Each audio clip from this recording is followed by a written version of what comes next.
मुकेश चंद्राकर की जिस सड़क के लिए हत्या हुई ये वही सड़क है। और ये मेरे बच्चे की अस्थियां। मेरा प्रेम है मेरे भाई के लिए ना, ये मेरा प्रेम है मेरे भाई के लिए।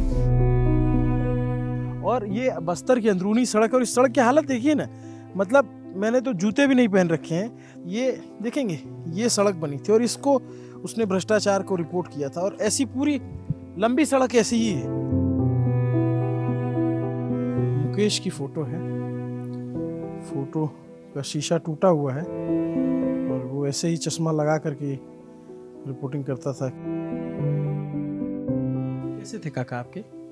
बहुत अच्छे थे, बहुत मासूम भी थे। आम आदमी की तरह दोनों भाई सपने देख रहे थे और सपना पूरा होता है उससे पहले जो है मुकेश की हत्या कर दी गई। पहले मरने से एक थोड़ा बहुत रहता था अंदर में ना, थोड़ा सा एक रहता था मरने से कि यार एक हल्का सा टेंशन नहीं होता है, सभी को होता है, वो रहता। अभी क्या हो गया पता है, एक्साइटेड हूँ उससे मिलने के लिए मतलब एक्साइटेड हूँ उससे मिलने के लिए। मेरा भाई इस समय भावुकता बनकर मेरे अंदर है, माना तो मैं तो और बेहतर ही हुआ ना, वो मेरे को और ज्यादा मिल गया ना। उस अभी मैं परिवार से बढ़ करके अब मैं पूरी दुनिया की तरफ देख रहा हूँ।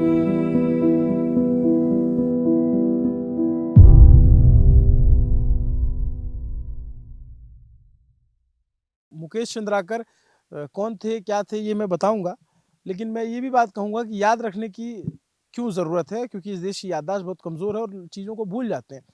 बहुत सारे लोग भूल गए होंगे, बहुत सारे लोगों को नहीं पता होगा, इसलिए बताने के लिए मैं बस्तर की बहुत अंदरूनी सड़क में आया हूँ। बस्तर संभाग छत्तीसगढ़ जिले का, छत्तीसगढ़ राज्य का बस्तर एक जिला हुआ करता था 1998 तक, बहुत बड़ा सा। बाद में 7 जिले बन गए, उनमें से एक जिला ये बीजापुर। मुकेश चंद्राकर पत्रकार थे, हमारे साथी थे, हमारे जैसे वो पत्रकारिता करते थे और इसी सड़क की वजह से उनकी जान गई। जो जानते हैं उनको पता होगा, मैं नए सिरे से और बता देता हूँ। इस सड़क का भ्रष्टाचार मुकेश ने दिखाया था, वो हमारे भाई जैसा था और उसके बाद जो है उसकी हत्या की जो कॉन्ट्रैक्टर थे, जो उसको सड़क बनाने वाले लोगों में से थे। मेरे साथ उनके बड़े भाई युकेश हैं, ये भी पत्रकार हैं और इलाके की पत्रकारिता करते हैं। युकेश, ये वही सड़क है? ये वही सड़क है। और ये सड़क जो है देखेंगे तो पहले यहाँ पे डामर बिछा हुआ था, डामर वाली सड़क थी और उसके बाद इतना जब इसका भ्रष्टाचार उजागर हुआ, जब मुकेश का मर्डर हो जाता है, उसके बाद जब और सामने आता है तो इसके ऊपर और ला करके गिट्टे डाल दिए जाते हैं। इधर देखेंगे तो इधर भी डामर पड़ी हुई है, दिखती है। और कितना घटिया क्वालिटी का काम हुआ है कि ये देखेंगे तो पूरे सड़क जैसे उखड़ती जाती है, उस तरीके से, इस तरीके से बनाया गया है। ये बस्तर का बहुत अंदरूनी इलाका है और आप देखेंगे एकदम पहाड़ी इलाका है, इधर आसपास की पहाड़ की चोटियां हैं छोटी छोटी, और इस इलाके में सड़क बन रही थी। तो मुकेश ने वो काम किया था ये बताने का कि इस इलाके की जितनी बड़ी समस्या नक्सलवाद है, उससे कहीं बड़ी समस्या भ्रष्टाचार है। क्योंकि भ्रष्टाचार जो है वो सिर्फ माओवादी जो है वो इस कुछ इलाके में है, भ्रष्टाचार देश के कोने कोने में फैल गया। माओवादियों से हथियार की लड़ाई हथियार से लड़ी जा रही, लेकिन भ्रष्टाचारियों से कैसी लड़ी जाएगी, जिसमें वो एक हमारे पत्रकार साथी की जान ले लेता है। युकेश को मैं जब ये सब सवाल पूछने जा रहा हूँ तो मुझे पता है कि मैं उसको उस दर्द में दोबारा झोंकूंगा जिससे वो बहुत मुश्किल से निकल कर आए हैं। लेकिन चूंकि देश को बताना और समझाना बहुत ज़रूरी है कि उसकी लड़ाई क्यों लड़ी जानी चाहिए। युकेश, थोड़ा सा मुझे बताएंगे, मुकेश और आपने कब से पत्रकारिता शुरू की थी? मैं साल 2006 के आसपास में पत्रकारिता से जुड़ा था और भाई 2012-13 के आसपास से अलग तरह की दीवानगी थी, पगला था, कच्ची उम्र, मेरे लोग हैं, मेरे अपने लोग हैं, समझाता था कुछ चीज़ों को बहुत सोच समझ कर करना चाहिए, हर जगह पर नहीं, समझाता था। अब भी तो वो समझना शुरू कर रहा था, लेकिन पता नहीं कैसे इतनी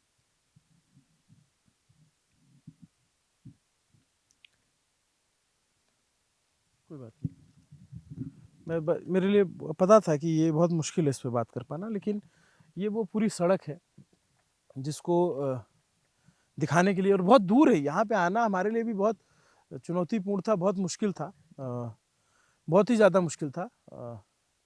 हमारे एक और पत्रकार साथी भरत हैं, मैं उनको भी बुलाऊंगा, तो वो लोग भी क्योंकि साथ में रिपोर्ट करते थे। तो मैं युकेश बिल्कुल भी घबराना नहीं, हम सब लोग साथ में हैं। और हम मुकेश की लड़ाई आपने देखा होगा, जिन्होंने ट्विटर या इंस्टाग्राम पे देखें, तो युकेश ने बात कही थी वकील के लिए सुप्रीम कोर्ट में केस के लिए। तो सुप्रीम कोर्ट में क्या मैटर चल रहा है, कुछ थोड़ा बताओगे आप? ये लोगों के शायद 3 केसेस चल रहे हैं। एक भाई का है, और 2 केसेस जो हैं टेंडर की चीज़ों को लेकर के हैं शायद। एक भ्रष्टाचार का मामला है और एक शायद टेंडर का है।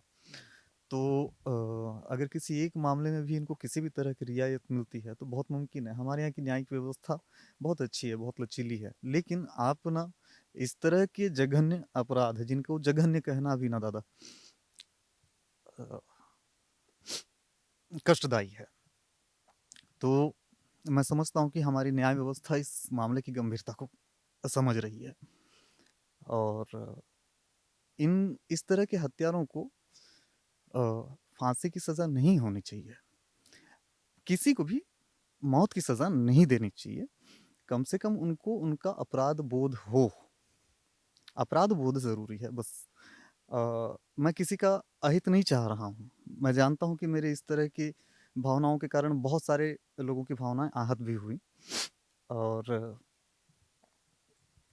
जो चीज़ें हैं, एक मैसेज मैं देना चाहूँगा दादा। हमारे पत्रकारिता में बहुत बड़ा चैलेंज क्या है पता? आपकी कोई रिपोर्ट अच्छी लगी, मैं अगर 2 पत्रकारों के सामने बोल दूँ कि अभिनव दादा जो हैं अच्छा काम करते हैं, उनकी रिपोर्टिंग मेरे को अच्छी लगती है। आपके साथी जो पत्रकार रहेंगे, वो आपसे रक्स रखने लग जाएँगे, ईर्ष्या करने लग जाएँगे आपसे। वो 10 जगह पर बोलते हैं कि पागल हो गया है, वो पागल है, घूम रहा है, पूरे भारत में घूम रहा है। कैसा अजीब-सा पागलपन कर रहा है। इसका क्या इम्पैक्ट पड़ता है? इसका इम्पैक्ट पड़ता है आपके प्रति। अगर कोई दूसरा उन 2 लोगों की 10 लोगों की बातें सुन रहा है, इस तरह के नेगेटिव, उसको ये लगने लगेगा कि हाँ, ये अलग-थलग है, इसको मार के फेंक सकते हैं। आप अभी इतना बड़ा सच लेकर जा रहे हैं। आप समझ रहे हैं ना मैं जो बोल रहा हूँ? हमें अपने शब्दों का इस्तेमाल भी बहुत सोच समझ कर करना चाहिए। ख़ासकर पत्रकार हैं, उनकी अपनी शैली है, उनकी अपनी शैली है। बट ये युकेश जो कहना चाहते हैं, मैं उसको समझ गया कि मुकेश जब इस तरीके से पत्रकारिता करते थे कि बहुत सारे लोग उनसे एसोसिएट नहीं करते थे, लेकिन मुकेश चंद्राकर की जिस सड़क के लिए हत्या हुई, ये वही सड़क है, और ये बस्तर की अंदरूनी सड़क है। और इस सड़क की हालत देखिए ना, मतलब मैंने तो जूते भी नहीं पहन रखे हैं, तब मैं इस सड़क को ऐसे अगर खुरेद रहा हूँ तो ये पूरी देखेंगे तो यहाँ पे गिट्टी है, और ऊपर से गिट्टा डाल रखा है। जो नीचे भी सड़क बनी है वो भी नहीं दिख रही है। मैं तौफीक से कहूँगा कि थोड़ा पास आकर के दिखाइए कि ये देखेंगे, ये सड़क बनी थी और इसको उसने भ्रष्टाचार को रिपोर्ट किया था, और ऐसी पूरी लंबी सड़क ऐसी ही है। कि भाई ने इस रिपोर्ट को नहीं किया। एक बड़ा फैक्ट, उनके जो ब्यूरो थे नीलेश त्रिपाठी भैया, तो उन्होंने इस सड़क की रिपोर्ट की थी। लेकिन अब चूंकि बीजापुर से संवाददाता वही रहे, सहयोगी वही रहे, मेरे भाई, तो शायद हत्यारों को ज़्यादा मुमकिन है, यही लगा कि इसी ने बुलाया और इसी ने करवाया। बहुत ज़्यादा मुमकिन है ये।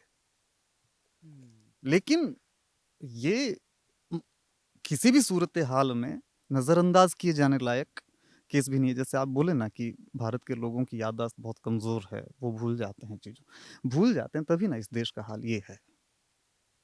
इतिहास से भी हम कुछ नहीं सीख पाते। ये इतिहास हो गया ना, अब 1 साल होने को है। पता नहीं आप जैसे दीवाने पत्रकार कहाँ से निकल आते हैं। नहीं, हमारा तो, हम तो बहुत सामान्य काम कर रहे हैं, लेकिन अगर उसमें मैं जब बस्तर आया तो मुझे इस बात का एहसास था कि मुझे आ करके मुकेश की बात ज़रूर करनी है। मेरी उससे सिर्फ एक बार की बातचीत थी फ़ोन पे, मुझे नहीं याद है, मुझे पता भी नहीं था उसका चेहरा कौन है या कौन लड़का है। एक बार फ़ोन पे बात हुई थी, तो बोला दादा आप बस्तर आइएगा तो आपको बस्तर घुमाएंगे। तो मुझे आज भी उसकी आवाज़ अच्छे से याद है। और फिर जब वो जाता है नक्सलियों से, वो मनहास नाम के जो जवान थे उनको गाड़ी पे बैठा के छुड़ा करके ले आता है, तो वो तस्वीर मुझे उसकी याद थी, और एक वो फ़ोन में आवाज़ मुझे याद थी। और बार बार यही लगता था कि यार ये कैसे हो सकता है कि किसी पत्रकार को सिर्फ इसलिए मार दिया जाए कि उसने सड़क के लिए रिपोर्ट की थी, और वो भ्रष्टाचारी जो सुरेश चंद्राकर ठेकेदार और उसके साथी जो थे, कितने थे उसमें, 3 आरोपी ये 4 आरोपी हैं। और उस सुरेश के लिए मैं एक चीज़ बोलना चाह रहा हूँ दादा। जीएसटी का जो उसका नुकसान हुआ 30 लाख रुपए का, ठीक? उसके बाद जाँच बैठाई गई कि भ्रष्टाचार की जाँच होनी चाहिए। इस सुरेश को उस बात को याद करना चाहिए कि जब अपनी दुल्हन को ये हेलीकॉप्टर से लेकर आया था नवभारत में, और बाकी मीडिया में जो है ये खबर बनी थी कि कैसे ये इतने कम समय में करोड़पति अरबपति बन गया। उस वक़्त मैं उसका साथ दिया था, ठीक? दूसरी बात, मैं उसके पास एक प्रोजेक्ट का प्रस्ताव लेकर गया था। मैं कहीं पर बात किया था कि एक डैम बनाया जाए, तो लोग यहाँ के जो आदिवासी किसान हैं, उनको लाभ मिल सके। तो लगभग 500-600 करोड़ का प्रोजेक्ट था। वो इस बात को भूल गया, सिर्फ़ 30 लाख के नुकसान के लिए मेरा बच्चा खा जाएगा।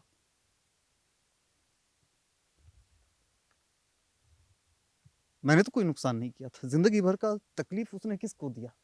आज मेरे परिवार को पालने के लिए किसको सबसे ज़्यादा कष्ट झेलना पड़ रहा है? आप समझ रहे हो ना भैया? हुँ? अब मेरे को इस बात की भी तकलीफ़ है कि कैसे ऐसे कर सकता है कि मतलब जो बंदा दिन-रात उसके पास एक फ़ोन कॉल पे पहुँच जाता था, मैं उस आदमी के पास, पैर छूता था उसके।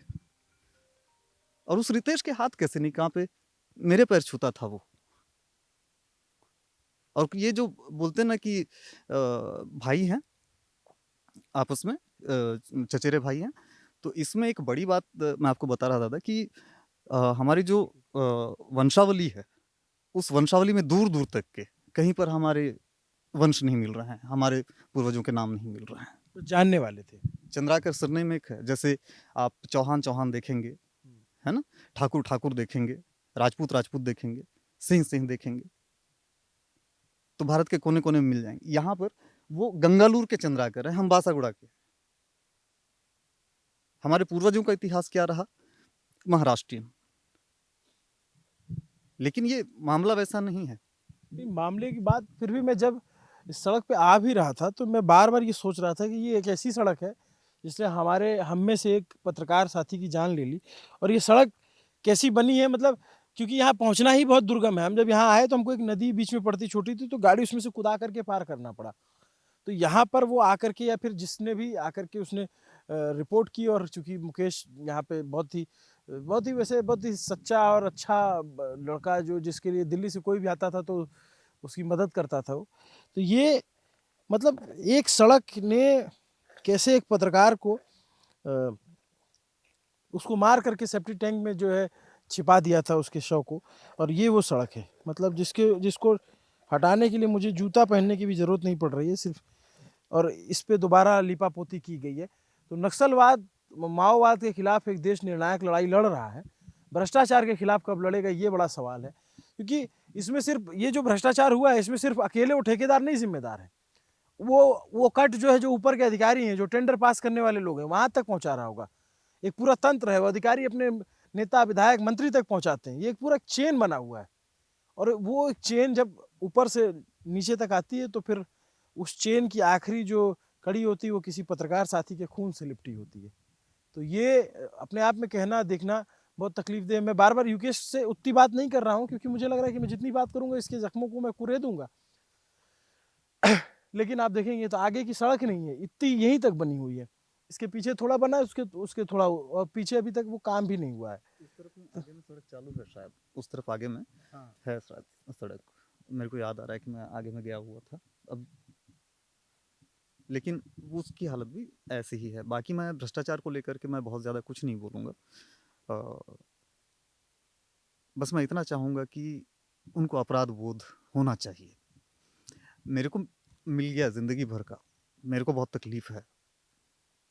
अपराध बोध ज़रूरी है बस। और तब तक कि उनको ना छोड़ें। अच्छा युकेश, जब आपकी, मैं अगर आपकी इजाज़त हो तो मैं ये जानना चाहूँगा, जब आपने अपना भाई खोया, और जो तकलीफ, जो पीड़ा होगी, वो आपसे बेहतर, मतलब बेहतर तो गलत मैं शब्द इस्तेमाल कर रहा हूँ, आपसे बदतर कोई वो नहीं भोगेगा या समझेगा। लेकिन जब ये कानूनी लड़ाई लड़ रहे हैं, एक बस्तर का पत्रकार, एक सामान्य जीवन में रह कर के, बस्तर जंक्शन नाम का इनका यूट्यूब चैनल है, जो मुकेश चलाते थे और युकेश दोनों चलाते थे, अब युकेश उसको चलाते हैं। उसको भी आप सब्सक्राइब कीजिएगा दर्शकों, मेरी अगर बात मानते हैं तो। बस्तर की कहानियाँ युकेश बहुत अच्छे से समझाते हैं, इनकी मदद होती रहेगी आपके एक सब्सक्राइब से, एक व्यूज़ से। अ, उस लड़ाई को कैसे लड़ रहे हो, क्या है उसमें, क्या चुनौतियाँ आ रही हैं? इसमें सबसे बड़ी बात कि अ, हमारा एक संघ है, दक्षिण बस्तर पत्रकार संघ। इसमें ये संघ काफ़ी साथ दे रहा है इस केस में। और दूसरी बात, मैं आपको बहुत मैं मैं कर्ज़दार हो गया हूँ, और ये फालतू बात आजीवन मत करो। मतलब ऋणी हो नहीं, गया हूँ नहीं, मैं। नहीं, ये सब बात नहीं। ये कर्ज़ मैं कभी नहीं, नहीं नहीं। उतार पाऊँगा आपका। कि मैं यहाँ पर बैठा, मैं तनुश्री मैम को कॉल किया जब पता चला कि ये लोग सुप्रीम कोर्ट तक के पहुँच गए हैं। पैसे वाले हैं, पहुँचेंगे ही। मैंने उनके बहुत सारे काम रुकवाए नहीं हैं। मैं मीडिया पर ये बोल सकता हूँ, मैं न्यायालय में नहीं बोलना चाहूँगा। क्यों? उसके भी 2 बच्चियाँ हैं, उसका परिवार जो बाहर है, उनको ज़्यादा तकलीफ ना हो, क्योंकि उनका तो दोष नहीं है। और जब ये लोग सुप्रीम कोर्ट पहुँचते हैं, तो मैं परेशान हो उठा कि अगर किसी एक केस में भी इनको रियायत मिले तो दूसरी चीज़ों को ये लोग जोड़ लेंगे। मैं सोशल मीडिया पर मदद माँगता हूँ, और तनुश्री मैम और आप आपसे बात करने को बोले, और जब मैं आपसे बात करता हूँ तो चीज़ें एक बार में सुप्रीम कोर्ट में जो है, जो वकील हमको चाहिए थे, आपने एक बार में कर दिया। वो ये तो खैर, ये तो एक पड़ाव है ना। मतलब मैं कोई बहुत महान काम नहीं कर रहा हूँ, मेरे एक पत्रकार साथी हैं, वो देश के किसी भी कोने में हैं। अगर मैं इतना सक्षम हूँ कि अगर मैं कर सकता हूँ तो मैं करूँगा। मैं उस लड़ाई की बात नहीं कर रहा हूँ। वो सुप्रीम कोर्ट में हम लड़ेंगे, मैं बार बार कहता हूँ, उसको आखिरी दम तक लड़ेंगे।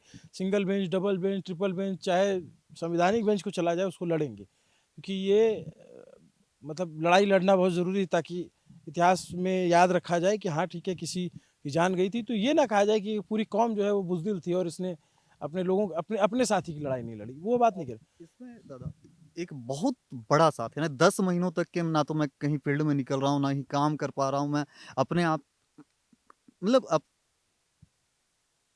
मैं इस एक लाइन को मैं 2-3 जगह बोला हूँ। मेरी माँ के गर्भ में 9 महीनों तक मैं कैसे रहा, किस हाल में रहा, मेरे को नहीं पता, मेरे को याद नहीं है। लेकिन मैं एक दुःख के गर्भ में 10 महीने रहा, और उस दुःख को अपने सीने में लेकर शायद मैं दोबारा पैदा हुआ हूँ। और जब ये दुःख की घड़ियाँ, वो बहुत ज़्यादा कठिन समय जब चल रहा था, वो 10 महीनों का समय, मैं विस्तार न्यूज़ के पूरे के इस पूरे संस्थान को, और स्पेशली बहुत ज़्यादा संजय भैया और ज्ञानेंद्र दादा को मैं यहाँ पर उनके लिए मैं कितना ही कहूँ, वो कुछ भी नहीं है। उन्होंने बहुत साथ दिया, बहुत मतलब हद से ज़्यादा। इतना कोई बर्दाश्त नहीं करता है, कोई संस्थान इतना बर्दाश्त नहीं करती। 10 महीनों तक आप कुछ भी नहीं कर रहे हैं, चुपचाप बैठे हुए हैं, फ़ोन तक नहीं उठा पा रहे हैं आप, और वो समझ रहे हैं आपकी इस हालत को। युकेश के घर भी चलूंगा और दिखाऊंगा कि ये भी किस तरीके से रहते हैं, और इनकी बचपन की कहानी भी आपको जानना बहुत ज़रूरी है, क्योंकि इन्होंने सामान्य जीवन नहीं जिया हमारे आपकी तरह। ये किसी सामान्य घर में या सामान्य परिवार में नहीं पैदा हुए, और बहुत आर्थिक तंगी से जूझ करके कैसे कैसे कैसे इनकी कहानी अपने आप में बहुत वैसी है कि आपको लगेगा कि अरे इस परिस्थिति में कोई पत्रकार कैसे बन सकता है। ये फ्लैट में या फिर बड़ी बड़ी लिफ्ट वाली बिल्डिंगों में नहीं रहे हैं। तो मैं इनके साथ एक बार इनके घर भी चलूँगा, ताकि मैं दिखाऊँ, और मैं अपने दर्शकों से अपील करूँगा, मैं अगर इजाज़त देंगे तो मैं इनका कोई क्यूआर कोड लगा दूँगा या फिर कोई इनका नंबर डाल दूँगा, ताकि आप मदद करें इस कानूनी लड़ाई को लड़ने में। क्योंकि मुकेश चंद्राकर सिर्फ इनका भाई नहीं था, हम सबका भाई था, और उसने भ्रष्टाचार को उजागर करते हुए उसकी जान गई, और उसको मार करके सेप्टिक टैंक में डाल दिया था। बहुत सारे लोग जानते होंगे। तो उस लड़ाई को लड़ने के लिए कानूनी खर्च बहुत आएगा, सुप्रीम कोर्ट में या हाई कोर्ट में या जहाँ भी पैरवी करनी होगी, वकील रहेंगे। तो उसमें ये मेरे से कभी नहीं कहेंगे, मुझे पता है ये बहुत स्वाभिमानी व्यक्ति हैं। मैं अपनी तरफ से कह रहा हूँ। बाकी हम इनके घर चलते हैं, तो उधर भी देख कर कहते हैं। चले रुपेश, घर चले आपके? चलो आ जाओ।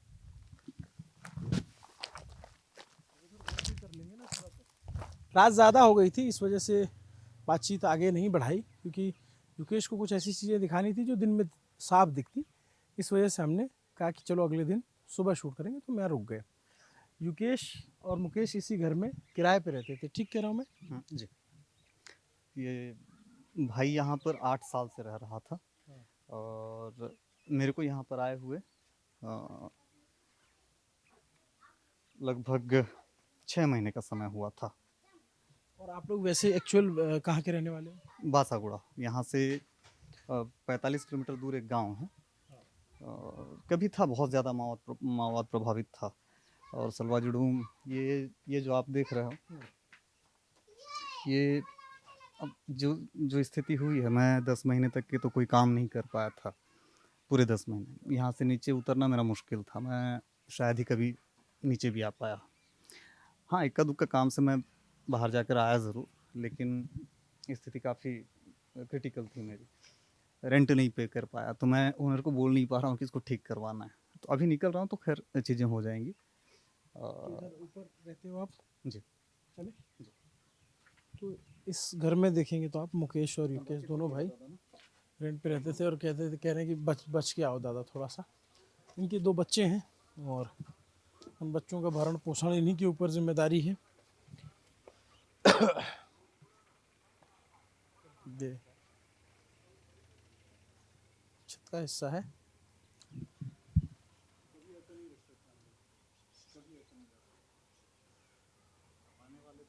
हाँ, कभी ऐसे नहीं रखते थे दादा इन चीज़ों को। आपको ये जो देख रहे हो ना, भाई के बाद से इसको मैं यहीं पर रखा हूँ और जब रात में सोता हूँ अक्सर मेरा दरवाज़ा खुला रहता है, लेकिन अब इसको यहाँ से हटाऊंगा और उस चीज़ से मेरे को बाहर निकलना चाहिए। हो गया जितना होना था। सुरक्षा के लिहाज से रखते हो कि अगर कोई कत्ल करना चाहे तो उसे आसानी हो, तकलीफ ना हो। तीनों यहाँ पर हैं। अभी मेरी वाइफ को मैं उसके मायके भेजा हुआ हूँ।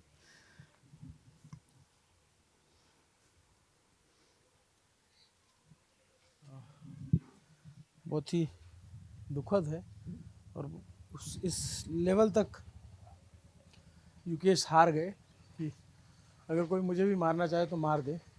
10 महीने ये अवसाद में रहे, 10 महीने ये घर से बाहर नहीं निकल पाए। ये दोनों बच्चे हैं। लल्ला, आर्यान, नमस्ते। स्तुति, छिया। नमस्ते, कैसी हो? ठीक हूँ। ठीक हो? कौन सी क्लास में पढ़ती हो? 5वीं।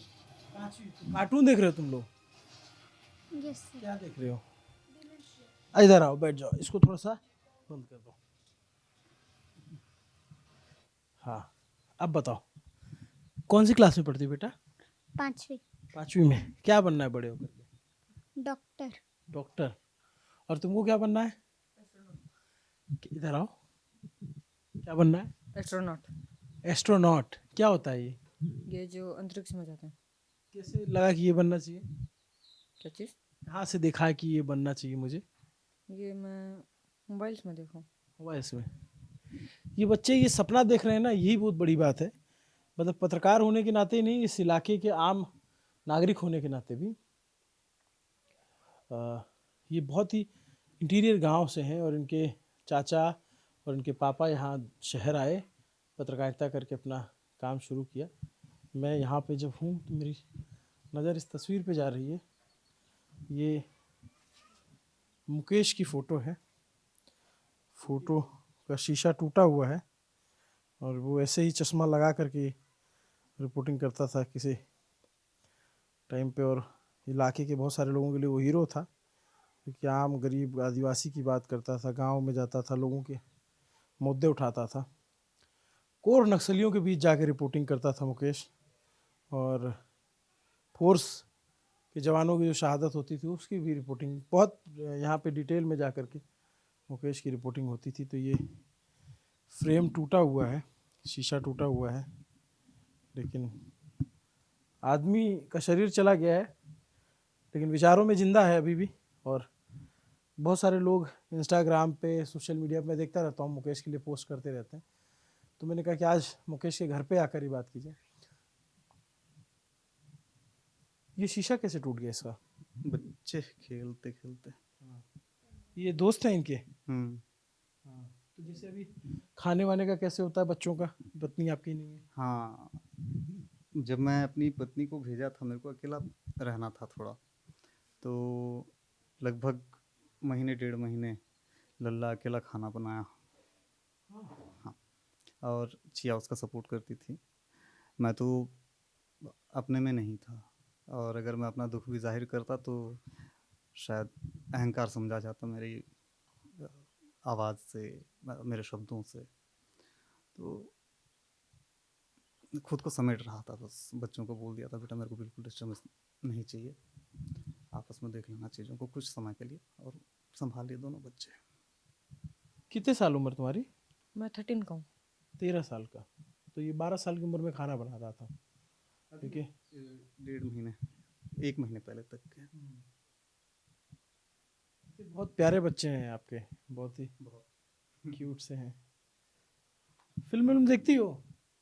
हाँ, कभी कभी। क्या स्पष्ट, इसकी आवाज में कितनी स्पष्टता है।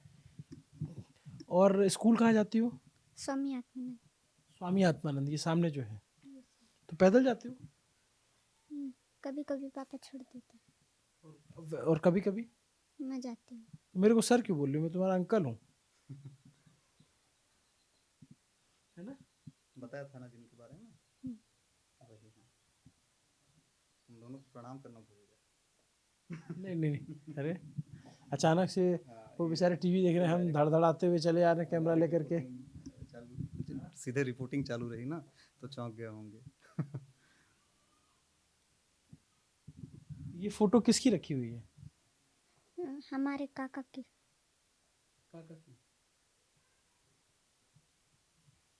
काका की याद आती है? हाँ, कैसे थे काका आपके? बहुत अच्छे थे, और अम, बहुत मासूम भी थे। क्या करते थे काका? रिपोर्टिंग। तो क्या बात होती थी, आपको क्या सिखाते थे काका आपके? हम्म, वो पढ़ने को बोलते थे? हाँ, बोलते थे अच्छे से पढ़ो, और जो जो बनना है वो बनो। मैं बोलती थी मैं डॉक्टर बनूंगी, तो फिर वो सबको बताते थे फ़ोन करके कि चिया डॉक्टर बनेगी बोल के। मेरा बर्थडे आने वाला था, तो फिर काका फ़ोन करके बता रहे थे सबको, कॉल करके कि चिया का बर्थडे आ रहा है, तैयारी करेंगे बर्थडे के लिए। और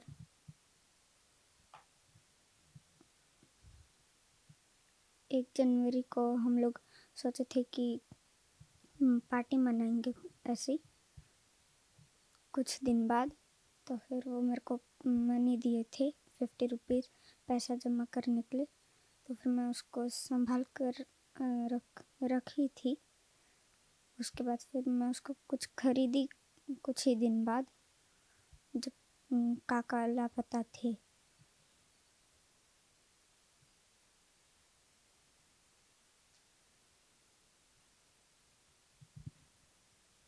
कब होता है आपका बर्थडे? 20 मार्च। 20 मार्च। और काका आपके लिए पैसा जमा कर रहे थे बर्थडे के लिए? नहीं, हम लोग पार्टी के लिए जमा कर रहे हाँ, मतलब बर्थडे पार्टी के लिए। थे। नहीं, बस ऐसी पार्टी मनाने के लिए, न्यू ईयर सेलिब्रेट करने के लिए। अच्छा, न्यू ईयर के लिए।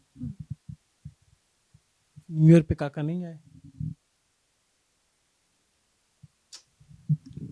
उसका बर्थडे 20 तारीख होता है, और न्यू ईयर को पार्टी मनाने के लिए मुकेश चंद्राकर। मैं बार बार ये नाम पूरा लेता रहूं ताकि आप लोग को याद रहे कि कोई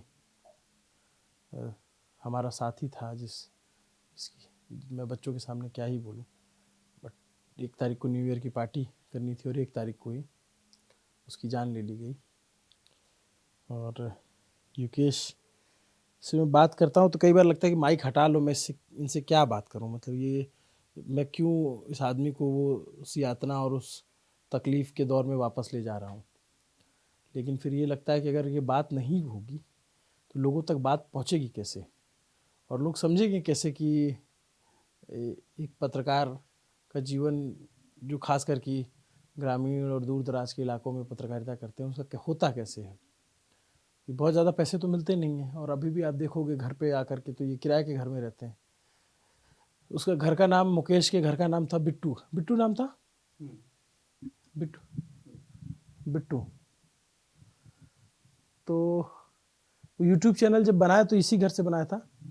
हाँ, इसी घर से बनाया था। वो शुरुआत जब कर रहा था तो शायद कुछ लोगों से बात कर रहा था, तो फिर कंफ्यूजन रही थी शायद। फिर मेरे को कॉल लगाया कि कैसे करना है इसको करके, तो चैनल क्रिएट करने की चीज़ें बता दिया। फिर मोनेटाइजेशन को लेकर के शायद उसको दिक्कतें आ रही थी। बस्तर जंक्शन चैनल का नाम याद रखिएगा, सर्च कर लीजिएगा मेरे कहने से। अब उसकी कारवां को आगे बढ़ाते हैं युकेश। युकेश एक चैनल के लिए विस्तार, इसके लिए ज्ञानेंद्र तिवारी जी का नाम ले रहे थे।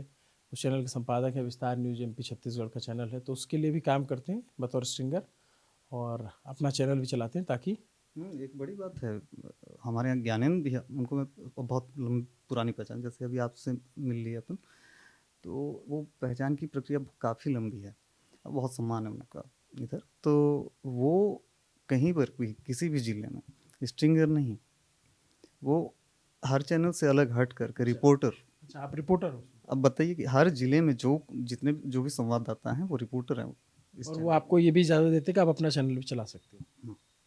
ये अच्छी बात है, ये मतलब ज्ञानेंद्र जी की बहुत अच्छी बात है। और उनका चैनल यहाँ पे बहुत अच्छा चलता है, एमपी छत्तीसगढ़ का चर्चित चैनल है। पहले हम लोग एबीपी न्यूज़ में साथ में काम किए थे। ये है, अच्छा हाँ, ये पर्दे किस तरफ, भाई के लिए खरीद रहा था, भाई के लिए एक एक करके मैं खरीद रहा था, तो वो बोलता था कि साथ में करना है चैनल के लिए, जंक्शन के लिए भी, और कुछ सामान और थे।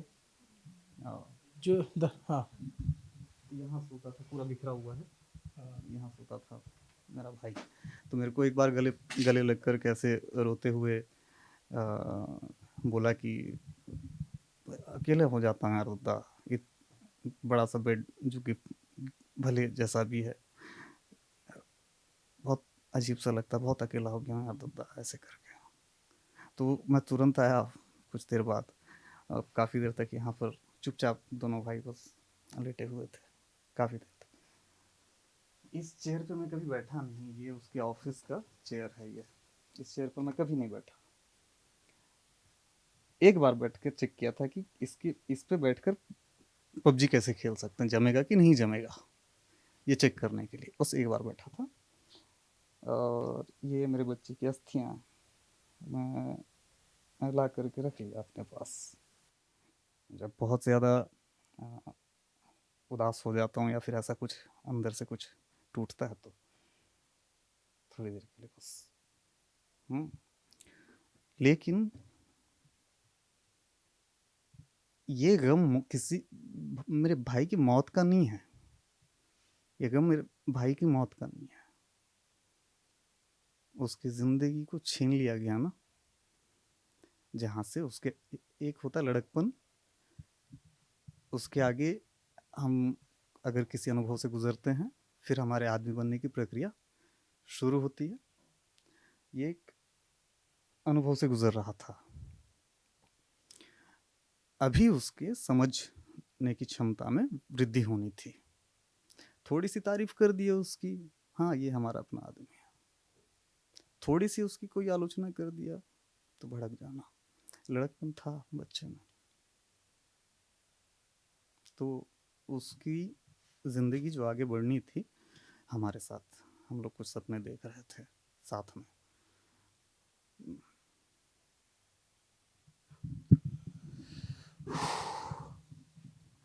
मैं जब अंदर आया हूँ तो मेरी नज़र पड़ी इस बॉक्स पे, मैं पूछने ही वाला था इस बॉक्स में क्या है। तो आपने विसर्जित नहीं किया, विसर्जन नहीं किया? वो समाज की परंपरा के हिसाब से मैंने उन रस्मों का, वो सारे उन चीज़ों का सम्मान रखने के लिए, समाज का सम्मान, उन रस्मों का, उन परंपराओं का सम्मान रखने के लिए मैंने वो उस प्रक्रिया में अपनी जो कुछ मैं कर सकता था किया। लेकिन ये मेरा प्रेम है, ये सारी किताबें, धर्म ग्रंथ जितने भी हैं, 330 धर्म हैं, सभी की अलग अलग मान्यताएं हैं, तो ये मेरे मेरा प्रेम है मेरे भाई के लिए ना, ये मेरा प्रेम है मेरे भाई के लिए। तो मैंने अपने घर में बोल दिया कि हमारे यहाँ एक नई परंपरा की शुरुआत होगी कि जो भी जिसकी भी मृत्यु होगी उसकी अस्थियों को मिला लिया जाएगा, उससे रख लिया जाएगा घर में, कोई दिक्कत नहीं है। ये देख करके अब मेरे लिए बात कर पाना भी बड़ा मुश्किल हो रहा है, बट उस भाई ने कैसे झेला है। और मुकेश चंद्राकर की अस्थियों को अभी तक रखा हुआ है। अब इनका अपना इमोशन है उसको जताने का, बताने का, लेकिन जो दर्शक देख रहे होंगे उनको भी लग रहा होगा कि ये हम क्या देख रहे हैं, या मुझे भी उम्मीद नहीं थी कि ऐसा कुछ युकेश ने रख रखा है। युकेश 10 महीने अवसाद में थे, डिप्रेशन और ये वो जो शब्द होते हैं ना, इसके पराकाष्ठा के ऊपर जो होता होगा, उस दौर से युकेश निकले हैं। मेरे को कई बार बोलते हैं कि दादा मेरे को भी मार दिया होता, तो बोलता हूँ यार ऐसे ऐसा नहीं बोलते हैं, ऐसे नहीं बोलते, ऐसे हिम्मत नहीं हारते। और पर बहुत बहादुर हो यार आप युकेश, बहुत बहादुर हो। अब इस घटना ने, इसको तो इस लिहाज से देखें तो घटना ही है, दुर्घटना बोलें क्या बोलें इसको, जैसा भी जो भी कृत्य है, इसने इस हद तक के कुछ यहाँ पर पत्थर कर दिया है कि अभी मेरे बच्चों को मार दो कोई आ करके, तो मैं मेरे बच्चों की हत्या की रिपोर्टिंग कर डालूंगा।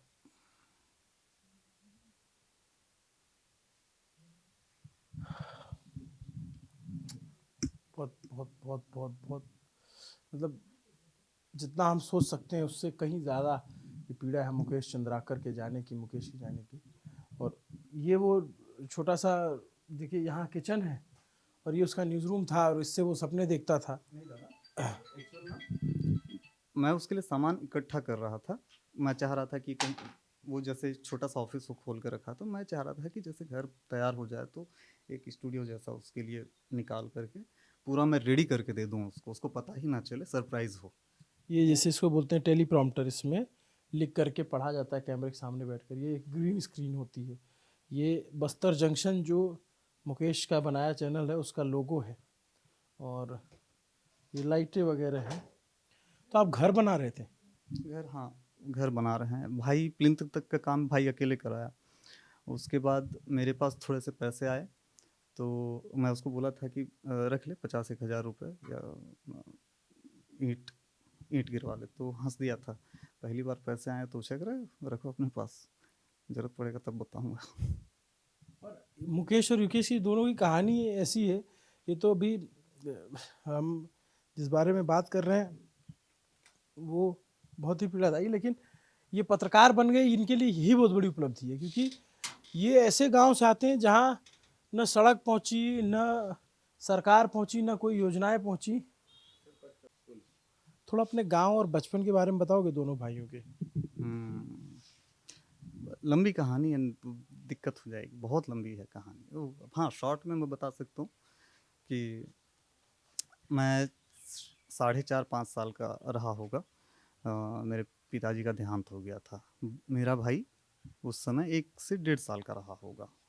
और मेरी मम्मी को, वो आंगनबाड़ी कार्यकर्ता है ना, वो कैसे उन्होंने चुन लिया कि बच्चों को पढ़ाना है तो कुछ करना होगा करके वो भी करती थी। और हमारे यहाँ बस्तर में महुए की शराब बनती है। वो शराब बना 1 बजे रात को उठ करके शराब बनाकर बेचा करती थी। हम लोग दोनों भाई ऐसे, वो जर्किन बोलते हैं शायद उसको, डब्बे होते हैं, उसमें डाल करके मार्केट ले जाकर हम बेचा करते थे दोनों भाई। महुआ बीनने, महुआ बस्तर का जो पूज्य वृक्ष है महुए का, उसको हम इकट्ठा करते थे। टोरा, महुए का फूल जो है फिर टोरे के फल में बदलता है, उसको हम इकट्ठा करते थे, बेचते थे सुखाकर। फिर चीज़ें, हाँ, एक बार एक मामा जी हैं, उन्होंने दंतेवाड़ा में अपने बच्चों को पढ़ाने को लेकर के मम्मी के सामने बात रखी, और मम्मी को बोला कि बिट्टू को भी भेज देते हैं साथ में, दोनों तो साथ वाले हैं करके, है ना। और मम्मी मना करने लगी कि दोनों ही बच्चे हैं, फिर दूर नहीं भेजूंगी ऐसे करके। तो मैं लड़ बैठा मम्मी से, काहे नहीं भेजोगे पढ़ने के लिए, ऐसे करके, है ना। तो मम्मी जो है भाई को फिर वहाँ पर पढ़ने के लिए भेजी दंतेवाड़ा में। और फिर मैं जो है घर में अकेला रहने लगा ज़्यादातर। फिर लेकिन 10th के बाद मेरे को मैथ्स चाहिए था तो मैं भी निकल गया, फिर हम लोग उस तरफ मिलने लगे। और एक घटना घटी थी जब मैं किशोरावस्था से युवावस्था में पहुंचा था नया नया। एक घटना घटी थी उस समय, जेल की दिक्कत हुई थी मेरे साथ। साल भर मैं जेल में ही रहा। उस समय भाई आता था, कई बार तो पैदल पहुंचता था। और ऐसे ही कुछ भ्रम पाल लेते हैं हम, कई सारे भ्रम होते हैं लोगों को, तो बड़े बड़े भ्रम हैं। हमारा भ्रम तो फिर भी छोटा रहा। मेरे भाई बहुत तकलीफ़ें उठा करके, मेरी मम्मी बहुत सारी तकलीफ़ें उठा करके किसी भी तरह से मेरे को बाहर निकाले। एक फर्जी केस,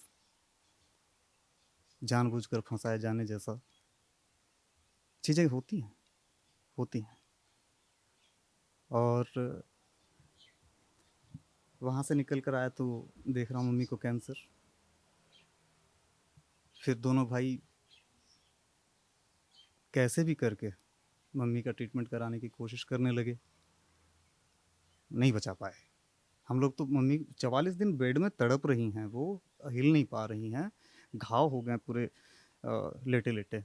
और मतलब सर से लेकर पाँव तक के पूरे घाव हो गए, पूरे सूख गई हैं। फ़ोटो है, होगा, मैं आपको भेजता हूँ। तो हम लोग दुआ करते थे मम्मी के मर जाने की। दोनों भाई बात करते थे आपस में। हाँ। और फिर मैं जब पत्रकारिता के लाइन में वापस दोबारा लौटा, क्योंकि 2008 से मैं शुरू किया था, ये घटना बीच में घटी थी। फिर मम्मी के कैंसर का स्टेज आता है, फिर उसके बाद फिर मैं कहता हूँ कि यार वापसी करनी चाहिए पत्रकारिता में, मन नहीं मानता है। फिर मैं वापसी करा तो वो देखा, मेरे को भी करना है, सिखाओ मेरे को। चालू शुरुआत जब माइक पकड़ा था, वीडियो मैं ढूंढूंगा कहीं होगा तो उस रोज मैं खूब हंसा था, वो भी खूब हंसा था। तो ऐसे चली थी कहानी, ऐसे शुरू हुई थी। आप लोग बचपन में सलवा जुडूम कैंप में भी रहे? हाँ, मैं थोड़ा सा सलवा जुडूम बता देता हूँ दर्शकों को। ये पूरा जिस इलाके में है, ये बहुत नक्सल इफेक्टेड इलाका है, बहुत ज़्यादा माओवादी गतिविधियाँ रहीं और अभी इनके खिलाफ बड़ा ऑपरेशन चल रहा है। लेकिन जब इनके बचपने में तो ये अपने आँख से नक्सलियों को आते जाते, अपना कानून लगाते, जनताना सरकार चलाते, जन अदालत लगाते, लोगों को मारते, एम्बुश लगाते, आईडी बम धमाके में उड़ाते, देखा है इन्होंने। तो उसमें नहीं ठीक है, अपन खड़े खड़े बात कर लेंगे। तो उस वक्त जो है एक स्वतः स्फूर्त आंदोलन चला था लोगों के बीच का, जिसमें जिसको सलवा जुडुम का मतलब क्या होता है युकेश? सलवा जुड़ू मैं बता रहा आपको। अरे आ जाओ, अब बैठो ना, मैं बैठ जाऊंगा। सलवा मतलब शांति होता है ना? इसको लेकर के ना थोड़ी सी उलझने हैं सलवा जुड़ूम। मैं शब्द का मतलब पूछ रहा हूँ, सलवा जुडुम का। सलवा जुड़ूम, इसको शांति मार्च का नाम दिया गया। इसमें फिर एक दूसरा अर्थ भी निकाला गया कि एक साथ मिलकर के शिकार करना। विरोधाभासी बातें हो जाती हैं दोनों। तो सलवा जुडुम एक आंदोलन शुरू हुआ जिसमें आम ग्रामीणों ने नक्सलियों का विरोध करना शुरू किया, स्वतः स्फूर्त था। फिर उसको सरकार की बैकिंग हुई, फिर ये हुआ कि इनको हथियार दिए जाए और ये नक्सलियों से लड़ेंगे। फिर सुप्रीम कोर्ट 2004-5 में शुरू हुआ था, फिर सुप्रीम कोर्ट गया, सुप्रीम कोर्ट ने इसको खारिज किया कि भाई आम आदमियों को जो है बंदूकें नहीं दी जा सकती। और फिर वो बंदूकें ली गई वापस, या बहुत सारे लोग उसमें से एसपीओ बनाए गए, एक यहाँ पे पुलिस के पोस्ट थी उसको बनाया गया, उनको हथियार दिए गए। लेकिन जब सरकार वापस आ गई सुप्रीम कोर्ट के आदेश के बाद, तो सलवा जुडुम के जो लोग थे जो नक्सलियों का विरोध कर रहे थे, और उनको नक्सलियों ने बहुत मारा, और ऐसे मारा कि जिसको जहाँ पाया चुन करके मार दिया, गोली मारी, हाथ काट दिया, पैर काट दिया, जैसे जैसे मिलते जो भी उस सलवा जुडूम में था उसके खिलाफ जो है नक्सली गए और बेमुरवत होके गए। उस बेमुरवत में ऐसा समझिए कि और वो ऐसा दौर था जिसमें यहीं के लोग, इसी धरा के लोग, एक आदिवासी दूसरे आदिवासी के खून का प्यासा हो गया था कि जो जुडूम में है वो नक्सलियों के खिलाफ है। बहुत सारे ग्रामीण जो माओवादियों के समर्थक थे वो जुडूम के खिलाफ थे। तो ऐसी स्थिति में गांव के गांव जलाए गए थे उस वक्त, कभी इधर से कभी उधर से। तो बहुत सारे लोगों को नक्सलियों के डर से बाहर आना पड़ा था और वो फिर सरकार ने कैंप बनाए थे, सलवा जुडूम के कैंप। वहाँ आकर के बहुत सारे लोग शरण लेके रहते थे। क्योंकि जब हथियार अब वापस हो गए, सरकार वापस हो गई, तो नक्सलियों ने इतनी बुरी तरीके से फिर उनको टारगेट करके मारना शुरू किया कि वो गाँव में रह पाना उनके लिए मुश्किल था। तो युकेश अब आगे की कहानी बताएंगे कि ये जुडूम के कैंप में रहते थे। ये तब हुआ था 2005-6 के दौर था ये। और मम्मी जो है बासागुड़ा से कुछ किलोमीटर इस पार में, लगभग यहाँ से 35 किलोमीटर की दूरी है, आवापल्ली एक जगह है, वहाँ पर राहत शिविर में आकर के एक छोटा सा मकान झोपड़ी बना करके रहने लगी थी। और मेरी पढ़ाई चल रही थी उस समय। 2005 में 12th मेरा कंप्लीट हो गया था। फिर जैसे ही मेरे को पता चला, तब तक के मेरे को नहीं बताए थे एग्ज़ाम तक के। एग्ज़ाम के लास्ट केमिस्ट्री का मेरा वो था क्या, प्रैक्टिकल। तो उस दिन पता चला कि कुछ ऐसा सीन हो गया है करके। तो फिर मैंने उसी दिन ठान लिया कि इसके आगे मैं कोई डिग्री की पढ़ाई नहीं करूँगा। 12वीं तक पढ़ाई की। मैं नहीं बता रहा मैं आपको। मैंने अलग अलग तरह की किताबें और अलग अलग तरह के विषय आज भी पढ़ रहा हूँ। आज भी मन में जो सवाल आते हैं तो मैं खोज लेता हूँ कि ये कहाँ मिलेगा इसका आंसर। तो उठते हैं सवाल देश दुनिया को लेकर के, ज़िंदगी को लेकर के, मौत को लेकर के, धर्मों को लेकर के, मान्यताओं को लेकर के, विकास को लेकर, विज्ञान, बहुत सारी चीज़ें। तो वैसे मेरी पढ़ाई चली। मैंने कोई डिग्री हासिल नहीं करी कभी। पत्रकार होने के लिए मुझे नहीं लगता कि डिग्री की ज़रूरत भी है। आप समाज को समझते हो, इंसान को समझते हो, तो आप पत्रकार बन सकते हो। मेरा ऐसा समझ, आपके दिमाग में सवाल आते हैं तो आप पत्रकार बन सकते हो, क्योंकि सवाल आएंगे तो आप सवाल पूछोगे। तो जुडूम कैंप में आप रहे कितने दिन? हम रहे लगभग वहाँ पर मैं और भाई एक साथ में, मम्मी के साथ में लगभग रहे 1 से 1.5 साल। नक्सलियों के डर से? ना, बिल्कुल नहीं। हम तो वहाँ पर भी थे तो वो मम्मी का ट्रीटमेंट कराना था, तो हम लोगों को ठेकेदारी करनी पड़ी, है ना। और जब हमारा काम चल रहा था तो एक नक्सली कमांडर मेरे को मतलब बुलवा लिया, और उनका जो मैसेंजर था मेरे को लेकर चला गया। फिर मेरे को बोले कि हमको कमीशन दो 25%। मैं बोला दादा नहीं हो पाएगा, मेरी माँ का ट्रीटमेंट कराना रहता है, कहाँ से उतना कर पाऊँगा, टेबल खर्चा भी तो रहता है, ऑलरेडी उधर जा रहा है। तो आप एक काम कर सकते हैं कि आपके कोई लोग होंगे तो उनसे आप करवाइएगा। मेरे को महीने का 45,000 जो मेरी मम्मी के ट्रीटमेंट का लग रहा है, बस वो 45,000 आप मेरे को दे देना। तो वो साफ मना कर दिया कि आप काम रोक दो। मैं बोला ठीक है, मैं काम रोक रहा हूँ, मैं जाऊँगा और दारू बेचूँगा, कोचिए का काम करूँगा। माँ हमारे लिए, भाई आप, हम लोग दोनों भाई ऐसे कि फैमिली मीन्स फैमिली, पहले first priority family, then other things, बाकी चीज़ें बाद में देखेंगे। आज की तारीख में भी यही है।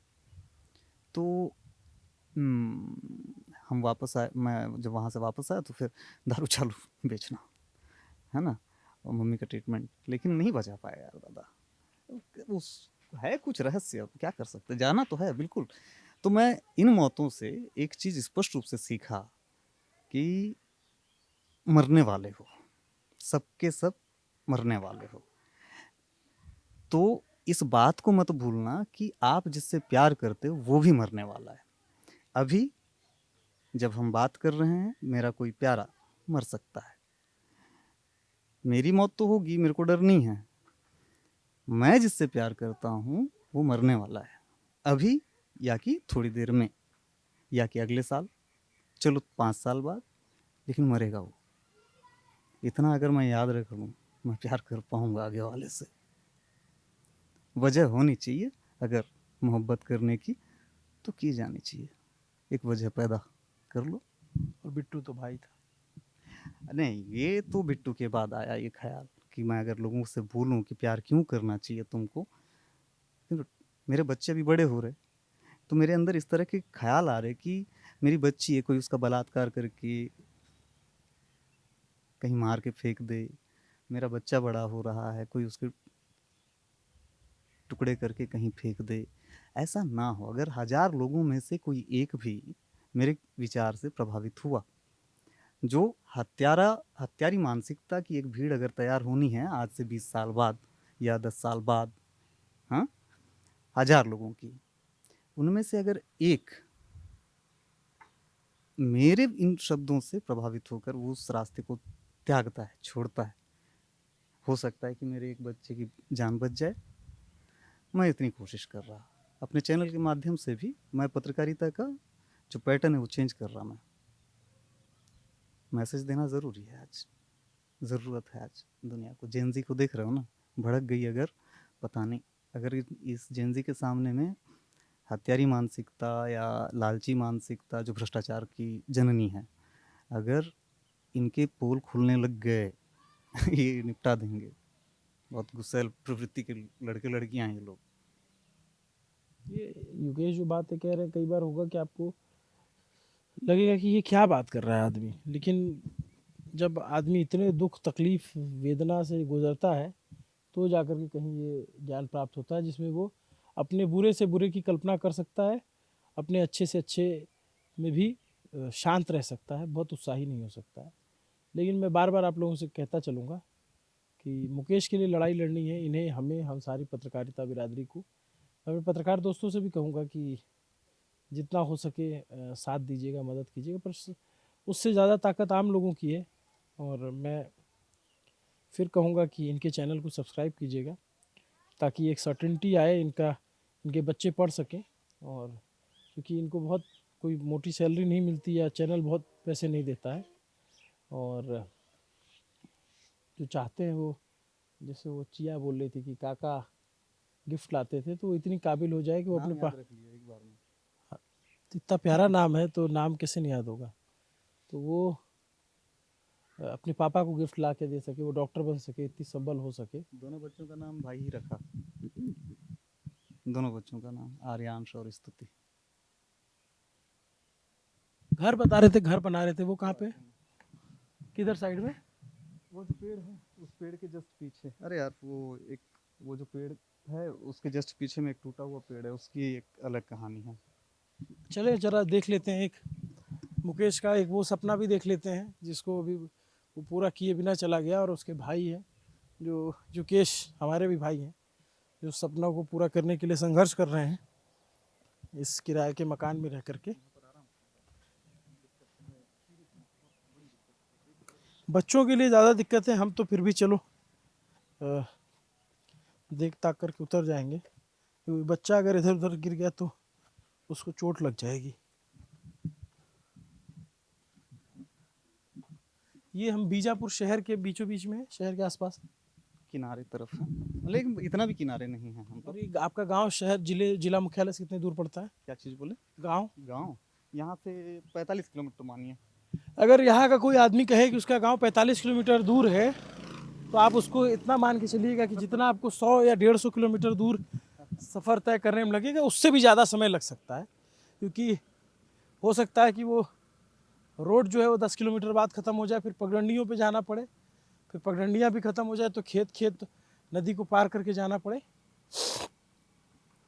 तो ऐसे चैलेंजिंग माहौल से निकल कर आए मुकेश और युकेश, दोनों भाई जर्नलिज्म में अपना करियर बनाने की कोशिश करते हैं।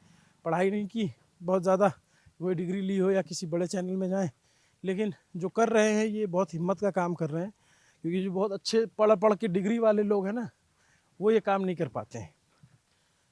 तो मुकेश हम सब के लिए हीरो था, हीरो है, रहेगा, तो दुनिया माने चाहे ना माने। ये इस जगह पे कहाँ पे ले रखे थे, ज़मीन ली थी? हाँ, ये जो टूटा वो फाउंडेशन उसने तैयार करवाया था भाई, अकेले अकेले। क्या होता था, जैसे पेटी में काम लेना, पेट पालने के लिए क्या करेगा इंसान, है ना, कुछ तो काम धंधा करेगा ना। तो पेटी में छोटे छोटे काम लेना, उसमें से 2 पैसे बचा लेना, है ना, काम ठीक ठाक करो, 2 पैसे बचा लो, उसको इन्वेस्ट करो, लगाओ। तो ये पेड़ ना भाई बहुत बाद में मेरे को जब तोड़ दिया ना, गिरवा दिया इसको, पीपल का पेड़ था, है ना, तो कुछ लोग बोले कि इसकी जड़ें जो है घर को ख़राब कर देंगी बाद में, तो जो है उसने इसको गिरवा दिया और उसके बाद मेरे को लेने आया, है ना, लाके फिर मेरे को दिखाया, दद्दा यार मेरे को अभी ख़राब लग रहा है यार दद्दा इसके लिए। तो मैं उस समय उसको बोला था, एक बार तो बात किया होता मेरे से, समझो बात को, ये प्रकृति है, इसका अगर कुछ रिटर्न आ गया तो क्या करेंगे हम।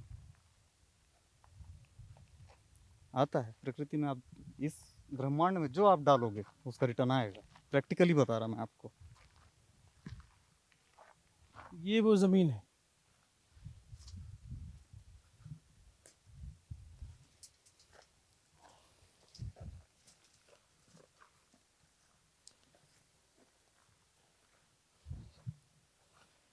ये पाइलिंग हो रखी है पिलर के, ये पिलर लग रखे हैं इधर इधर। इसको वो अपना कमरा बनाऊंगा बोलता था, इस कमरे को, और ये मेरे को बोला था कि लल्ला के लिए रखेंगे, लेकिन फिर लल्ला को बोला कि यहाँ डैडा रहेंगे। और ये कब हुआ, मेरे को तो पहले बोला था ना, बहुत पहले, लल्ला लल्ला से पहले मेरे को बोला था कि यहाँ पे लल्ला का कमरा रहेगा और आप लोग ऊपर ऊपर वाले फ्लोर पे रहना। तो एक दिन मैं उसको बोला कि नहीं, मैं नीचे रहूँगा, तुम्हारी रिश्तेदारी कुछ ज़्यादा है, यारी दोस्ती बहुत है ना, तुम्हारे लिए अलग से उधर से एक सीढ़ी उनके लिए रखेंगे हम, है ना, तो ऊपर में मेरा रहना ठीक रहेगा, नीचे में तुम रहो। जब इस तरह से मैं बोला था उसको, तो हाँ, नीचे में उसको रहने बोला था और ऊपर में मैं रहने के लिए बात किया था। तब जो है शायद लल्ला से बात हुई थी कि डैडा जब भी आएंगे तो यहाँ पर, और बाकी लल्ला के लिए ये कमरा वो करके रखा था। काफ़ी मेहनत किया लड़का इस चीज़ के लिए, बहुत मेहनत किया, और जब साथ में चीज़ों को आगे बढ़ाने का समय आया, समाज ना, दिक्कतें क्या है, ईर्ष्या बहुत है लोगों में, आपसी जो ईर्ष्या ना, ये जातिवाद चिल्लाते हैं ना, मेरे चैनल पे एक वीडियो मैं बनाऊंगा, समझ रहे हो, ये भारत की एक समस्या क्या है कि शायद प्रेमचंद जी ने कहीं लिखा है, मैं लेखकों के नाम ज़्यादातर भूलता रहता हूँ।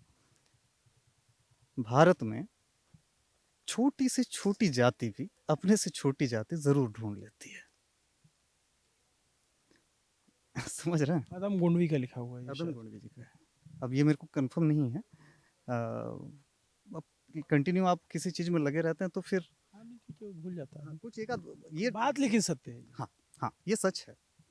तो उसमें मैं कुछ चीज़ों को क्लियर करूँगा कि एक तरह से मेरा भाई इस ईर्ष्या का भी शिकार हुआ है।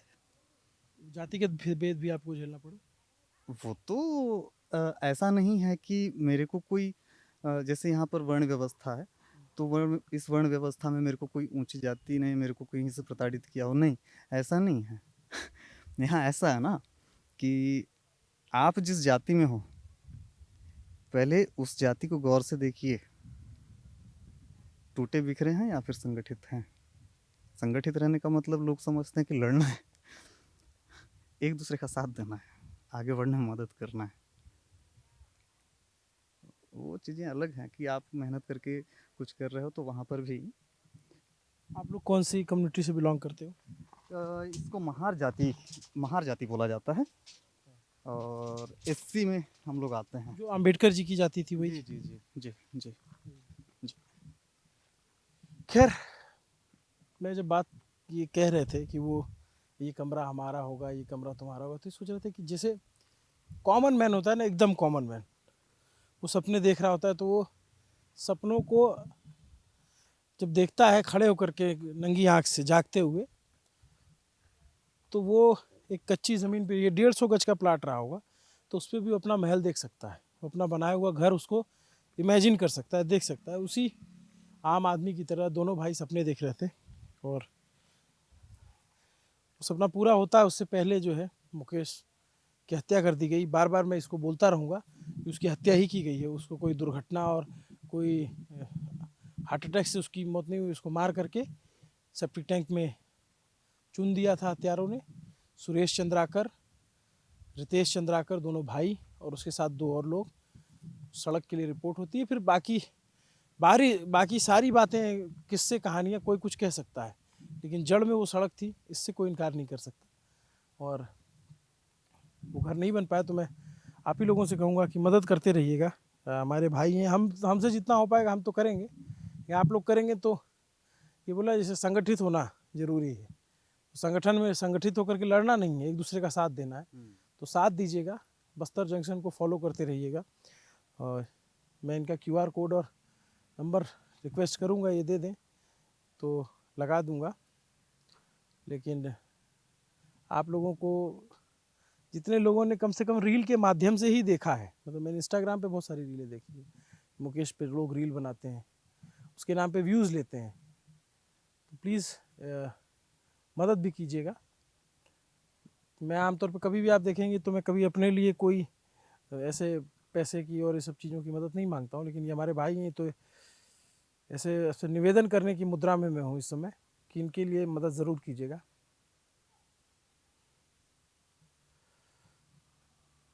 बाकी आपकी मर्ज़ी। बच्चों का भविष्य जो है अच्छा होना चाहिए, ऐसा हम चाहते हैं। अब युकेश ने बचपन में पिता को खो दिया, थोड़े बड़े हुए तो माँ को खो दिया, थोड़े और बड़े हुए जब लगा कि अब कुछ बुनेंगे, शादी की तैयारी कर रहे थे, मुकेश की शादी। हाँ।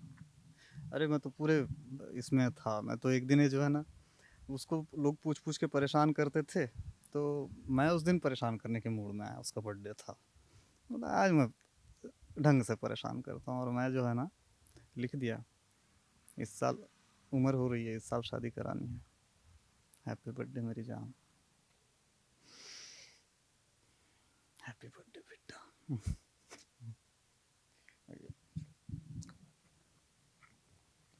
कोई बात वो चलता है, हम आए हैं जाएंगे, इतना कोई ये नहीं है। लेकिन क्या है, कुछ सपने हम साथ में, अभी देखो दादा, आप और मैं मिले, मान के चलो हम लोग इतने अच्छे से बात कर रहे हैं ना, दोनों में से किसी एक भाई के साथ ऐसा ना सही, थोड़ा सा ही, पैर में ही, हाथ में ही, कहीं पे कुछ हो गया तो लगता है ना, तो जाने का वो नहीं रहेगा। जाना तो है, इतना तो समझ में, इतना तो हर कोई जानता है ना। लेकिन कुछ शुरुआत, कुछ टूटने के बाद जब जुड़ाव, फिर उसे जो कुछ बिगड़ा है उसे ठीक करने के लिए जब हम कुछ कर रहे होते हैं, कुछ नए सपने बुन रहे होते हैं, तो ये उस अधूरेपन का एक रहता है। और ये अच्छी बात है, भावुकता बहुत अच्छी बात है। अगर मेरा भाई इस समय भावुकता बनकर मेरे अंदर है, माना, तो मैं तो और बेहतर ही हुआ ना, वो मेरे को और ज्यादा मिल गया ना।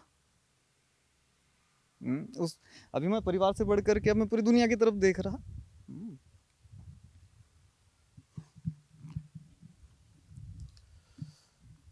मुकेश चंद्राकर सिर्फ युकेश का भाई नहीं था, हम सब का भाई था। लेकिन हाँ, जो तकलीफ युकेश को है वो हम जब युकेश से मिलेंगे तब समझ पाएंगे। बट ये आदमी तो, क्योंकि अभी 1 तारीख आने वाली है जब उसकी हत्या हुई थी। एक लास्ट में मैं मतलब सॉरी मैं ये पूछ रहा हूँ, वो लापता कितनी तारीख को हुए थे मुकेश? 1 तारीख को, अरे भगवान, 1 तारीख को मैं ना, वो हम लोग पहले बात किए थे यार दादा कि पार्टी करेंगे, और दोनों भाई ना साथ में कभी कभार एक आध बार ड्रिंक लिया करते थे, और तो साथ में लेते थे, एक सिगरेट को हम बांट कर पीते थे। फर्स्ट टाइम अगर आप कोई देखेगा तो बोलेगा नहीं कि भाई हैं क्या। ऐसे रहते थे। कई बार हम दोनों के सामने पूछा गया। उस रोज 1 तारीख को मैं अच्छा, उसके पहले प्लान करे थे कि हम बढ़िया से यहाँ पर फैमिली के साथ में ये करेंगे करके, पिकनिक जैसा यहीं पर ऊपर में जहाँ पर आप आए थे। ये सुबह से गायब हो गया लड़का, और 31st में भी साथ में बैठेंगे बोले थे, ये उस रात में भी गायब हो गया। तो मैं थोड़ा सा नाराज, अरे भाई भाई में रहती है ना, नहीं रहती है। मैं बोला यार कैसे कर रहा है लड़का, बढ़िया से परिवार के साथ बैठ के बात किया कि हाँ ये करेंगे वो करेंगे, कहाँ तो भटक रहा है हमें, है ना, इंतज़ार कर रहा हूँ। मैं कहाँ इंतज़ार कर रहा था, जिन सीढ़ियों से हम लोग नीचे उतरे वहाँ पर चेयर लगा कर इंतज़ार कर रहा हूँ कि आएगा अभी आएगा अभी आएगा। आया ना तो मेरे को गुस्सा आ रहा और ज़्यादा उसको देख करके, लेकिन फिर मैं देखा कि बहुत उदास होकर के आ रहा है और ऐसे हाथ से ऐसे ऐसे इशारा कर रहा है मेरे को। 31st की रात में काफ़ी देर तक जागा था, सिर में पेन था और एक पैक ज़्यादा ले लिया था, है ना। तो कभी कभार लेता रहा मैं साल में 1-2 बार, लेकिन भाई के जाने के बाद कम से कम मैं 20 बार मैं शराब पिया। और इन 11 महीनों की बात बता रहा दादा। और जो है वहाँ पर बैठकर जब मैं इंतज़ार कर रहा था, भाई आया, बहुत उदासी से भरा हुआ था वो। और वो मेरे को ऐसे इशारा किया फ़ोन में बात करते करते, कहीं पे बात कर रहा था, बैठो बैठो ऐसे करके, है ना। तो मैं बैठ गया। वो अंदर से जो रात में मैं बचा कर रखा था उसको लेकर आया, खुद से टेबल लाया, बात करते करते ही ना ऐसे वो करके दोनों हाथों से लेकर आ रहा है। और ये लंबे समय बाद ये हुआ कि वो खुद से कर रहा है, नहीं तो दादा आप उसको लाओ, मैं इसको ले आ रहा हूँ, ये चलता था। लाया और मैं उसको बोला देख सिर में बहुत दर्द है, एकदम से लाइट बनाना मेरे लिए। बना दिया, अभी भी उदास था। मैं बोला फ़ोन तो रख दे, तो फ़ोन रखा फिर, है ना। फिर बनाया, उसके बाद कहाँ कहाँ भटक कहाँ रहा है तू। तो फिर बताया उसने कि वो दंतेवाड़ा गया हुआ था और 31st की नाइट जो है उसको रितेश बुलाया हुआ था, लेकिन वो फिर कैंसिल करके वो जो है रंजन भैया जाकिर भैया की तरफ चले गया था। तो अ, मैं बोला ठीक है जैसा भी है, लेकिन ऐसा नहीं करना था तेरे को, मेरे को अच्छा नहीं लगा। खैर कोई बात नहीं, मैं अपना पैक लिया, मेरे सिर में दर्द हो रहा है, मैं थोड़ा सा आराम करूँगा। मेरे मन में आया कि बता ही दूँ कि मसाज करवाऊँगा। मैं तो उसको चाह रहा था कि उसको लेकर जाऊँ, मैं गलती यही कर गया कि मैं उसको लेकर नहीं गया अंदर, लेकर जाना था मेरे को। लेकिन लेकर जाता भी तो ये हरामी, सॉरी, ये ये लोग जो हैं इतने लंबे से समय से प्लान कर रहे हैं, कैसे छोड़ते वो लोग, कैसे छोड़ते हैं जिन्होंने ठान लिया कि हाँ इसको मारना ही है। हाँ, समझ रहे हैं ना मेरी बात को। तो मैं गया अपने घर में, वाइफ को बोला कि सिर थोड़ा सा दबा दे यार, बहुत दर्द हो रहा है। तो फिर मैं सो गया। रात में हमारे यहाँ पपी थी, वो भौंकी भी, मैं बाहर निकला ज़रूर, लेकिन मैं सीढ़ियों में नहीं देखा, मेरे को देखना था। उसको किडनैप करके ले गए। अच्छा। ये मेरा अंदेशा है, उसको किडनैप करके ले गए घर से ही। और मेरे हर अंदेशे को आप गौर से देखोगे, मेरी पत्नी मेरे बच्चे बताएंगे कि हर एक अंदेशा मेरा सच होता है, हर एक उम्मीद मेरी सच होती कि नहीं, बाबा वेंगा जैसा नहीं हूँ, ऐसा कुछ नहीं है। मैं परिस्थितियों को देखता हूँ, हालातों को देखता हूँ, उस हिसाब से बोलता हूँ कि अगर अभी पत्ता हरा है तो कुछ देर बाद सूख जाएगा। फिर लेके गए वो यहाँ से? मेरा मेरा अंदेशा है ऐसा। फिर अच्छा, फिर ये तो मैं तो रात में सो गया। फिर अगली सुबह जो है ना, अंदर से कुछ जब मेरी आँख खुली तो जब आप किसी से बहुत प्रेम करते हैं तो अगर वो परेशान होता है तो आपको कहीं ना कहीं से थोड़ा सा चुभने लगता है। एक माँ आपको अच्छे से बता सकेगी ये बात, ठीक बात। ना। तो मेरे लिए तो वो मेरे कलेजे का टुकड़ा। अब मैं सुबह से परेशान हो रहा हूँ, मैं जैसे ही आँख खुली मैं लल्ला को बुलाया, देख देख, आजा बेटा आजा। जैसे ही आया, देख तो काका सोए हैं कि जगह हैं। जगह होंगे तो उनको ये पता नहीं चलना चाहिए कि मैं तुमको देखने के लिए भेजा हूँ, तुम आके मेरे को बताना, फिर मैं जाऊँगा काका के पास। फिर लल्ला गया, देखा और बोला कि काका तो नहीं है, रात से ही नहीं है बता रहे हैं। बोला अच्छा रात से नहीं है, फिर कहाँ गया लड़का। मैं बाहर निकलते निकलते जो दिल की धड़कन है वो आपकी थोड़ी सी गड़बड़ाने लगती है जब कुछ कहीं अपनों के साथ गलत होने लगता है। तो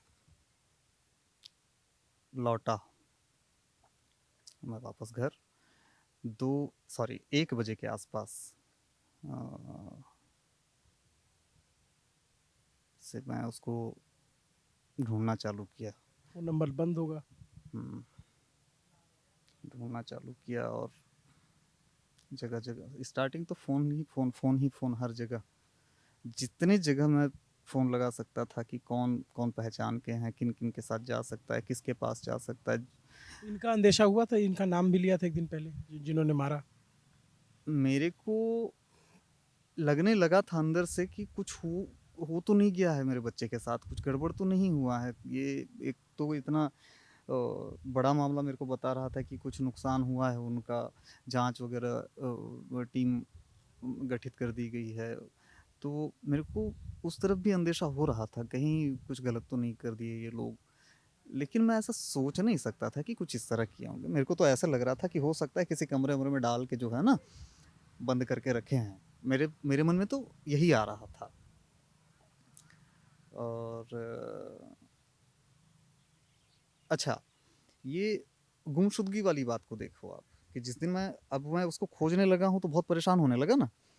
और लगभग हम थाने पहुँचे 6 बजे के आसपास या 6:30 बजे के आसपास। वहाँ पर 2 घंटे बाद हमने एफआईआर को कॉपी दी। लेकिन जब मैं एफआईआर लिख रहा था, गुमशुदगी की सूचना जब मैं लिख रहा था, तो अब सोचिए कि कितनी उथल-पुथल मची हुई थी मेरी मानसिकता में, है ना? कि मैं वक़्त आज तक याद नहीं कर पाया कि मैं कितने से कितने बजे तक मेरे भाई के साथ बैठा था। आज तक मेरे मेरे परिवार में मेरे को बताते हैं कि नहीं भाई, आप जो है इतने इतने टाइम के बीच में थे, दोनों साथ में।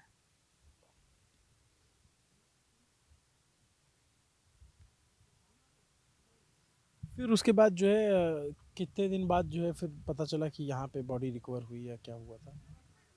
हुँ।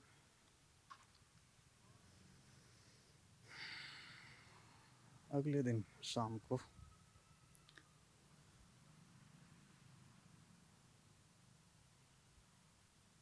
लेकिन दादा, इस घटना से एक ये हो गया कि पहले मरने से एक थोड़ा बहुत रहता था अंदर में, ना थोड़ा-सा एक रहता था मरने से कि अरे यार, एक हल्का-सा टेंशन नहीं होता है, सभी को होता है, वो रहता। अभी क्या हो गया पता है?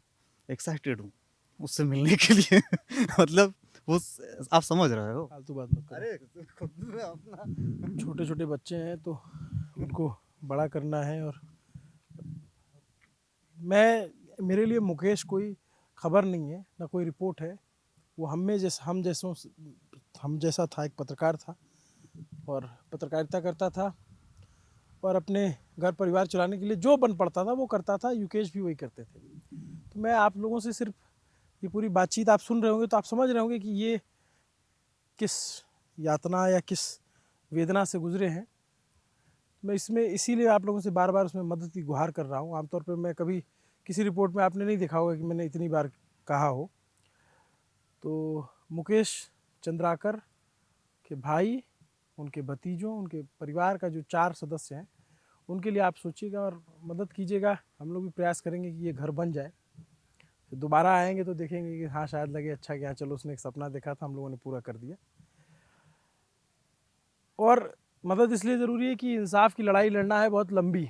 आप जानते हैं हमारे प्रदेश में, देश में न्याय प्रणाली कैसे है और किस तरीके से, किस गति से काम करती है।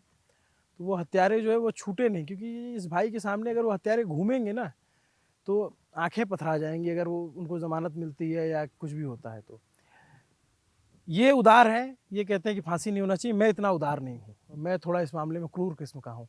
मैं चाहता हूँ कि इन हत्यारों को फांसी हो, क्योंकि ये बहुत विजिबल था कि उसको बुला करके प्री प्लान करके उसको मारा गया, मार करके सेप्टिक टैंक में डाल दिया गया।